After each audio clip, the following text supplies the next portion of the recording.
আল্লাহ জানে রাস্তাতে যাইতেছি, রাস্তা শুনছি নবলে ডাহাইতে ভাই। আল্লাহ আমি যাতে সুন্দর মতো যাইতারি, একটু দেখো তুমি। আল্লাহ গো, টিয়া পয়সা মানি ব্যাগ সব আছে। আল্লাহ গো, ওই যে আনো বাগের বই নই সন্দেহ হয় আস্তে বাড়ি ভাই। কই?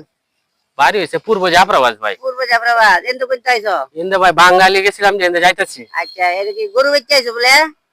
ভাই। না ভাই এমনি গেছিলাম যে এমনি যাইতেছি ভাই। ওই চেক ভাই কর ভাই এই তোর সাথে কি আছে? জান বাচ্চা চেক করো ভাই দিলেন না যে ভাই দিলেন না। আজকে ভাই আমি চালতেছি ভাই। দে সাথে যে ভাই গুরু বেসা চাই কর আমি বলতে ভাই। হ্যালো বাবারে বস, ভাই ভাই এটা তো আমার প্রেমিকা আমারে গিফট করছেন ভাই। প্রেমিকা আস্তে প্রেমিকা তোর বাড়ি কই? আমার বাড়ি পূর্ব জাফরাবাদ। আমার চিনস? না ভাই চিনি বসের চিনস? বসেরও চিনি না। বসের নাম শুনছ? না ভাই শুনছি না। বসের নাম কিন্তু ডন বাদশাহ। আচ্ছা ভাই নামটা আজকে মনে রাখবি। আজকে চিনে রাখলাম ভাই। আর কখনো না ভাই আর কোনো সময় তো করবি না। না না কিছু যা, করবো না। যা।